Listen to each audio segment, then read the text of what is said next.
दोबारा से हम जो है वो कंटिन्यू करते हैं। आज हमने बायोलॉजिकल कंट्रोल वाला पूरा टॉपिक कंप्लीट कर लेना। 10,000 हम बात कर रहे थे कि बीटल्स इंट्रोड्यूस की गई थी from Australia to California in order to control cognitive scale. Cognitive scale हमारे पास टेस्ट था। अब जिस एरिया पे ये पहले रिलीज की गई थी वहां पर इसकी मल्टीप्लिकेशन हुई है, इसको बढ़ाया गया, इसकी तादाद में इजाफा किया गया है। नेचुरली तौर पे उसको उसने कॉग्निटिव के ऊपर स्केल किया है, सॉरी कॉग्निटिव स्केल के ऊपर फीड किया और अपनी तादाद को बढ़ाया है। और ये बढ़ी हुई तादाद फिर यहाँ से उठा के दूसरी प्लेसेस कैलिफोर्निया के अंदर जहाँ पे कॉग्निटिव की तादाद ज़्यादा थी वहाँ पे शिफ्ट की गई थी। और 2 सालों के अंदर बहुत ज़्यादा अच्छे रिजल्ट देखने में आए। कॉग्निटिव स्केल इंसेक्ट के अगेंस्ट विडालिया बीटल ने जो काम किया।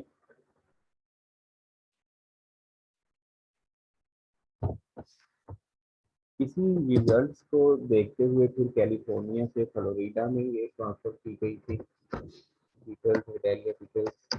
और इसी तरह से बहुत सारे ममालिक में भी ये यानी विडालिया बीटल को ट्रांसफर किया गया।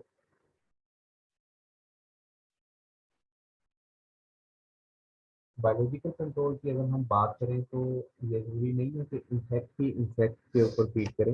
अच्छा, ये एग्जांपल जो हमने पहले कोट की थी इसमें जो है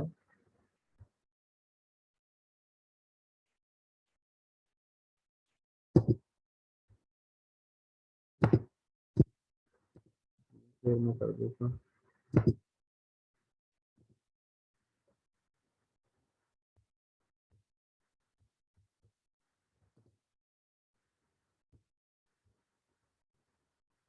एक सैंपल पहले जो हमने शेयर की थी वो थी इंसेक्ट के हवाले से, यानी इसमें बायोलॉजिकल कंट्रोल एजेंट भी इंसेक्ट था और हमारा पेस्ट भी इंसेक्ट था। कॉर्निकुलम स्केल ये इंसेक्ट है, लेकिन नेक्स्ट एग्जांपल्स में हम देखेंगे कि जरूरी नहीं ये दोनों चीज़ें या दोनों ऑर्गेनिज्म इंसेक्ट ही हों।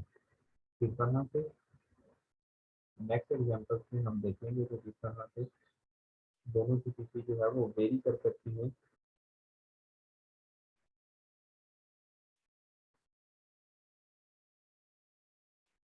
जैपनीज बीटल जो है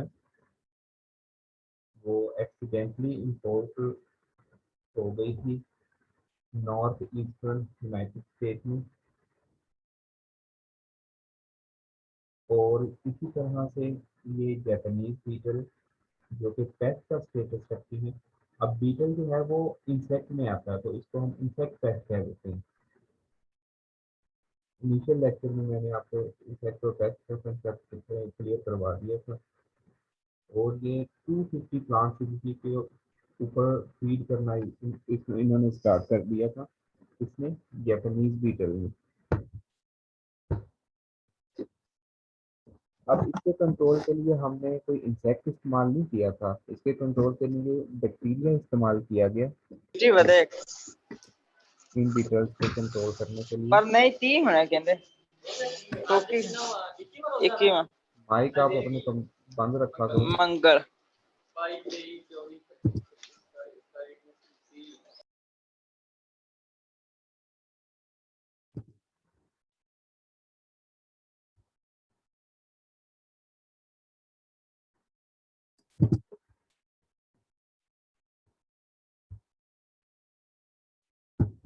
अच्छा, इसमें बैक्टीरिया इस्तेमाल किया गया था इस बीटल को कंट्रोल करने के लिए।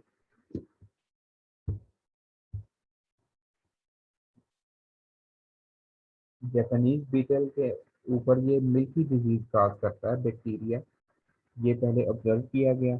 बाद में इसी कंसेप्ट को यूज करते हुए इन बैक्टीरिया को लेबोरेटरीज के अंदर रियर किया गया, उनको पाला गया, और फिर इन्हीं के बैक्टीरिया के स्पोर्स को, बैक्टीरिया के अंदर एक यानी बैक्टीरिया की ही एक किस्म होती है, जब इसको अनफेवरेबल कंडीशन में यानी मिलती है तो वो ये स्पोर की शक्ल में कन्वर्ट हो जाता है, अपने आप को बचाने के लिए, अपनी लाइफ सेव करने के लिए। तो यही जब स्पोर फेवरेबल कंडीशन में जाते हैं तो इसमें जो है वो काफ़ी डेवलपमेंट हो जाती है और वो ग्रो करना स्टार्ट कर देते हैं। तो यही स्पोर जब यानी जापानीज बीटल के ऊपर, जापानीज बीटल की पॉपुलेशन में ग्रो करते हैं तो उसके ऊपर फीड करते हैं, वो बीमार हो जाता है बीटल, और इस तरह से ये जापानीज बीटल का सक्सेसफुली कंट्रोल, ये सेकंड एग्जांपल है। सेकंड एग्जांपल में हमने देखा कि दोनों स्पीशीज इंसेक्ट पेस्ट और बैक्टीरिया, ये दोनों इंसेक्ट नहीं है, बल्कि इनमें से एक इंसेक्ट है, इंसेक्ट पेस्ट जापानीज बीटल, और दूसरा हमारे पास माइक्रोस्कोपिक ऑर्गेनिज्म है जो कि बैक्टीरिया है। तीसरी एग्जांपल भी यहाँ कोट की गई है, ये बायोलॉजिकल कंट्रोल तक आज हम रखेंगे टोटल प्रोसेस। तीसरी एग्जांपल में बेसिलस thuringiensis है, आमतौर पे इसको बीटी कहते हैं, बड़ी वैल्यू है इसकी। इस्लामी यूनिवर्सिटी बहावलपुर में बाकायदा IUB पेपर 2 के नाम से बीटी कॉटन का सीड काफ़ी अर्से तक चलता रहा है, लेकिन अब जो है वो काफ़ी हद तक रेजिस्टेंस डेवलप हो गई है इंसेक्ट के अंदर बीटी कॉटन के अगेंस्ट। इसकी फंक्शनैलिटी की बात कर लेते हैं कि किस तरह से ये वर्क करता है। स्पोर, क्योंकि ये बैक्टीरिया है, स्पोर वैसे ही प्रोड्यूस करेगा, लेकिन सेकंड चीज़, ये क्रिस्टलाइजेशन काज कर देता है, कलमे बना लेता है मुख्तलिफ। आपने केमिस्ट्री में पढ़ा होगा कि कलमे क्या होती हैं, क्रिस्टल्स की शक्ल में ये यानी क्रिएट करता है सब्सटेंसेस। यही क्रिस्टल्स जो है वो ऑर्गेनिजम्स के लिए बड़ी डेंजरस होती है, उसको पैरालाइज कर देती हैं, और उसकी गट, उसके स्टोमिक आप कह सकते हो, गट को आम सादा अल्फाज में, उसका जो लार्वा होगा लेपिडोप्टेरा। अब लेपिडोप्टेरा ये आर्डर है, लेपिडोप्टेरा आर्डर मैं दूसरी स्क्रीन शेयर कर देता हूँ।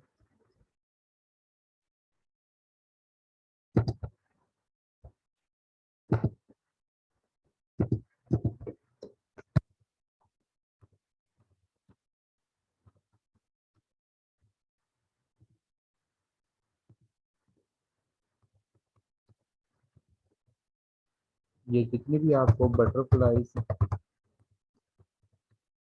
नजर आ रही होती हैं, ये इसी के अंदर फॉल करती हैं। आपने सुंडी देखी होगी, सुंडी बटरफ्लाई ही की इनिशियल स्टेज है, बाद में ये बटरफ्लाई के अंदर कन्वर्ट हो जाती है। बटरफ्लाई इसमें आ जाती बटरफ्लाई इसमें आ जाती हैं, और इसके अलावा मोथ आ जाते हैं।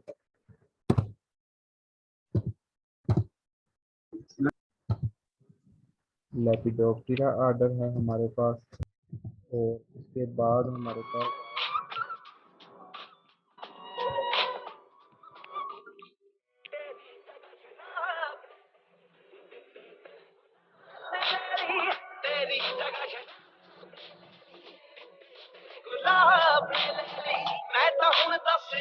सर ये कोई आउटसाइडर है। रिमूव कर देते हैं।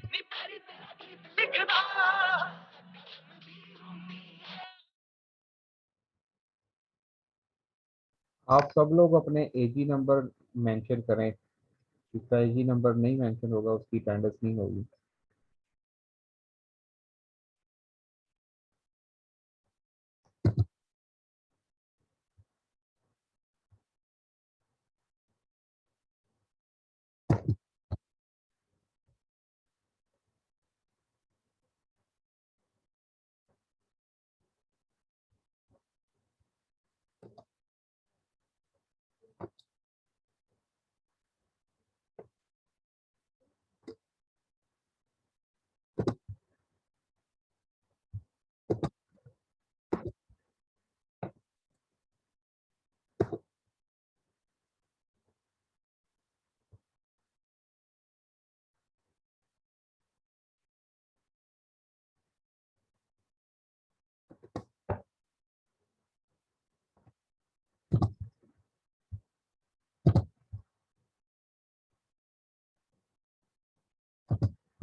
हम बात कर रहे थे।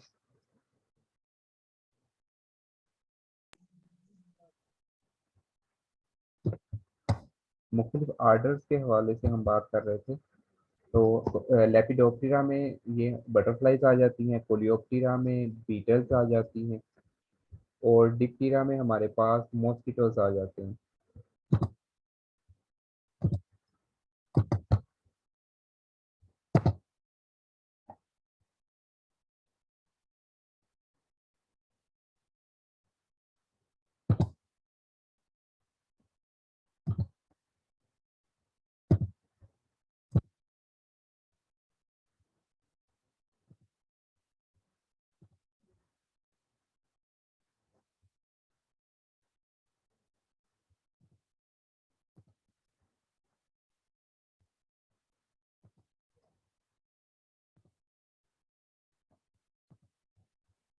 ये हम इसको लिख रहे थे। लेपिडोप्टेरा में हमारे पास बटरफ्लाई थी, मौत से हमारे पास आगे थे। कोलियोप्टेरा में कोलियोप्टेरा की एग्जांपल्स में हमारे पास बीटल्स आ जाती हैं, और इसी तरह से डिप्टेरा की एग्जांपल में हमारे पास मॉस्किटोज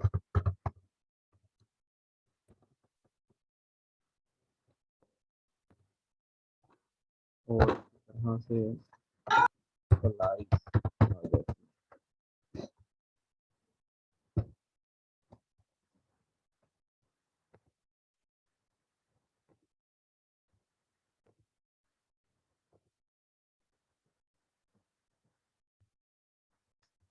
यानी ये बीटी यानी बेसिलस thuringiensis बैक्टीरिया जो है वो किन ऑर्डर्स में मौजूद इंसेक्ट पे अमल करता है, ये क्वेश्चन आपसे किया जा सकता है। तो ये तीन ऑर्डर हमारे पास हैं, लेपिडोप्टेरा, कोलियोप्टेरा और डिप्टेरा। क्रिस्टल के जरिए जब इसकी गट, इसका पेट जो है वो,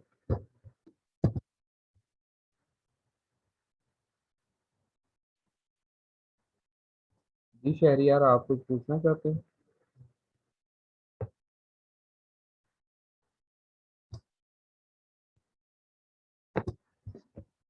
जब इसका गट रप्चर हो जाता है, फट जाता है, तो इसके बाद इसी बैक्टीरिया के स्पोर इंसेक्ट की बॉडी के अंदर ग्रो करना शुरू कर देते हैं, रिप्रोड्यूस करना शुरू कर देते हैं। बैक्टीरिया की तादाद बढ़ेगी तो ज़ाहिर है जिसमें वो डिजीज काज कर रहा है वो ऑर्गेनिज्म मर जाएगा। ये इसका बायोलॉजिकल कंट्रोल हो गया। इसमें एग्जांपल में भी हमारे पास जो है वो बायोलॉजिकल कंट्रोल एजेंट बैक्टीरिया है, माइक्रोस्कोपिक ऑर्गेनिज्म है, और जिस पे हम कंट्रोल करना चाह रहे हैं, इंसेक्ट पेस्ट हमारे पास जो है वो इंसेक्ट है। अब फिर इसकी सक्सेस देखते हुए मुख्तलिफ कंपनीज ने मुख्तलिफ ब्रांड्स के नाम से इसको फिर सेल आउट करना शुरू कर दिया। करते वो क्या थे कि बैक्टीरिया को कल्चर करते थे, उसकी फिर पैकेजिंग करते थे, और वही cultured bacteria of bacillus thuringiensis वो मुख्तलिफ ट्रेड नेम से वो बेचना स्टार्ट कर देते थे। बैक्टोस्पाइन, ये एक ट्रेड नेम की यहाँ एग्जांपल दी गई है, यानी इसी ट्रेड नेम के नाम से वो उसको सेल करते थे। बहुत सारे और भी बायोलॉजिकल कंट्रोल एजेंट्स मौजूद हैं। फंगस को हम इस्तेमाल कर सकते हैं मुख्तलिफ इंसेक्ट्स के अंदर डिजीज़ काज करने के लिए, और इसी तरह से माइट को कंट्रोल करने के लिए और इंसेक्ट पेस्ट को कंट्रोल करने के लिए। मैंने पहले भी क्लियर किया था आपको कि इंसेक्ट जो है वो माइट नहीं है। माइट की जो है वो 4 पेयर ऑफ लेग्स होती हैं, जबकि इंसेक्ट की 3 पेयर ऑफ लेग्स मौजूद होती हैं। और इसके अलावा अभी तक हमने बैक्टीरिया की एग्जांपल देखी बायोलॉजिकल कंट्रोल के तौर पे, और इसी के अलावा इंसेक्ट की एग्जांपल देखी, विडेलिया बीटल की बायोलॉजिकल कंट्रोल एजेंट के तौर पे। लेकिन वायरसेस भी हम यूज़ कर सकते हैं, फ्यूचर में फंगस भी यूज़ कर सकते हैं, और करंटली भी यहाँ एग्जांपल वैसे मेंशन नहीं की गई फंगस के जरिए कंट्रोल की। तो फंगस के जरिए कंट्रोल की एग्जांपल्स अब भी मौजूद हैं। वायरसेस को हम यूज कर सकते हैं, मॉस्किटो को, साफ्लाइज को, और इमेच्योर लेपिडोप्टेरा। ये आपने बात जहन में रखनी है। इमेच्योर लेपिडोप्टेरा को अगर सादा लफ्जों में हम कहना चाहें तो आपने सुंडियां, जितनी भी सुंडियां हैं वो इमेच्योर लेपिडोप्टेरा के अंदर फॉल करती हैं। उसके बाद राइनोसोरस बीटल। डायनासोर के जो फॉसिल्स हमें मिले हैं उनमें से एक एक उसकी स्पीशी है रहीनोसोरस। अब रहीनोसोरस बीटल जो है उसकी शक्ल उसी डायनासोर से मिलती जुलती होगी, रहीनोसोरस बीटल। कॉर्टनी कुशन स्केल जो हमने बड़ी अच्छी एग्जाम्पल देखी उसकी मैं आप पिक्चर्स आपको शेयर कर दूंगा, और एक स्कॉलरशिप भी आया है उसकी भी मैं डिटेल आपके ग्रुप में शेयर कर दूंगा।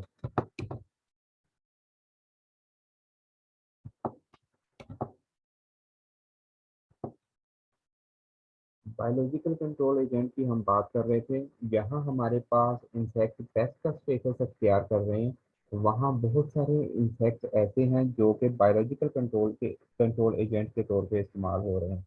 इसकी एक एग्जांपल हमने विडेलिया बीटल की दे ली, और दूसरे नंबर पे ऐसे इंसेक्ट मौजूद हैं जो कि बायोलॉजिकल कंट्रोल के एजेंट के तौर पे इस्तेमाल होते हैं वीड्स को कंट्रोल करने के लिए। इसकी एग्जांपल की अगर हम बात करें तो ये लास्ट एग्जांपल है आज के हमारे टॉपिक में, और यहीं तक हम बायोलॉजिकल कंट्रोल तक आज का लेक्चर रखेंगे। कैक्टस, जितने भी कांटे वाले पौधे होते हैं उसको कैक्टस, मजमूई तौर पे कैक्टस का नाम दिया जाता है। ये सहरा में ज़्यादातर पौधे होते हैं। और दूसरे नंबर पे ऐसे रीजन में, ऐसे इलाकों में ये पौधे मौजूद होते हैं जहाँ के पानी की शॉर्टेज होती है, बहुत कमी होती है पानी की, या दरमियाने लेवल का पानी मौजूद होगा या फिर बिल्कुल ही कम होगा, जैसे सहरा में होते हैं सहरा में यानी सिचुएशन होती है बहुत ज़्यादा वाफर मिकदार में पानी इनको नहीं मिलता, और इनके ऊपर कांटे होते हैं। कैक्टस की बहुत सारी स्पीशीज हैं वर्ल्ड वाइड। उनमें से एक स्पीशी है प्रिकली पियर कैक्टस जो कि ऑस्ट्रेलिया में पाया जाता है। अब हुआ इस तरह से था कि 1800 के अंदर ऑस्ट्रेलिया में इसके चंद पौधे एक्सीडेंटली इंपोर्ट हो गए, लेकिन उसको इग्नोर किया गया, उसको कंट्रोल नहीं किया गया। एक पौधा उखाड़ के फेंकना कोई ऐसा यानी मुश्किल काम नहीं था। 50 साल वैसे ही इग्नोरेंस में गुजर गए और इसकी तादाद 1 से 10 मिलियन एकड़ तक फैल गई। 1 मिलियन में 10 लाख होते हैं, यानी 20 लाख, बल्कि 1 मिलियन में 10 लाख होते हैं, तो ये हमारे पास 2 करोड़ एकड़ बनेंगे। ये बहुत ज्यादा एरिया होता है, 2 करोड़ एकड़। 2 करोड़ एकड़ में ये स्प्रेड हो जाएंगे, और इसी तरह से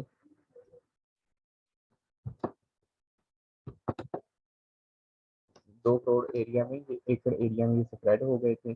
और इसके बाद फिर 10 साल तकरीबन और गुजरे हैं, और ये टोटल हमारे पास टाइम स्पैन हो गया था 60 साल। 60 साल के अंदर ये 23 मिलियन एकड़ एरिया में फैल गए हैं, यानी अगले 10 सालों में डबल से भी ज्यादा। फिर इसका कंट्रोल निकाला गया। एक मौत है। अब मौत मैंने आपको स्क्रीन आपके साथ ये लेक्चर में शेयर भी कर दूंगा, यानी यूट्यूब पे कोशिश करूंगा जल्दी शेयर हो जाए, या 1-2 दिनों में या आज ही। इसमें मैंने आपको लेपिडोप्टेरा ऑर्डर की तफसील जो बताई है उसमें मैंने आपको बताया कि बटरफ्लाइज इसके अंदर इंक्लूड है और मौत इंक्लूड है। तो इसमें से मौत की जो कैटेगरी है उसमें ये एक मौत है अर्जेंटीना कैक्टोब्लास्टिस कैक्टोरम, ये इसका साइंटिफिक नेम है।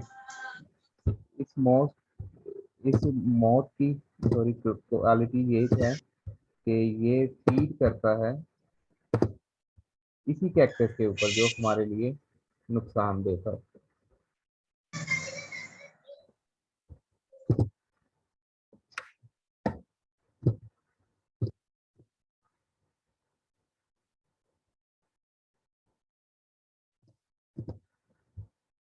नेचुरली इस पे फीड करता था और इस तरह से हमने इस प्रॉब्लम से यानी इजीली छुटकारा हासिल कर लिया।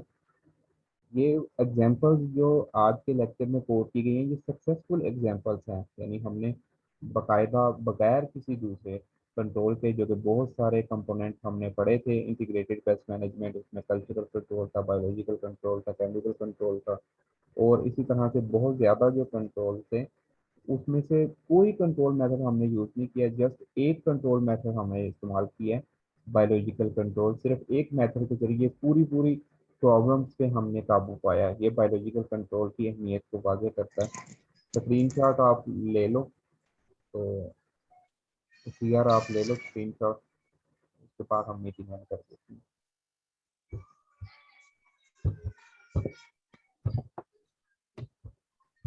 केमिकल कंट्रोल इंशाल्लाह हम नेक्स्ट टाइम से स्टार्ट करते हैं।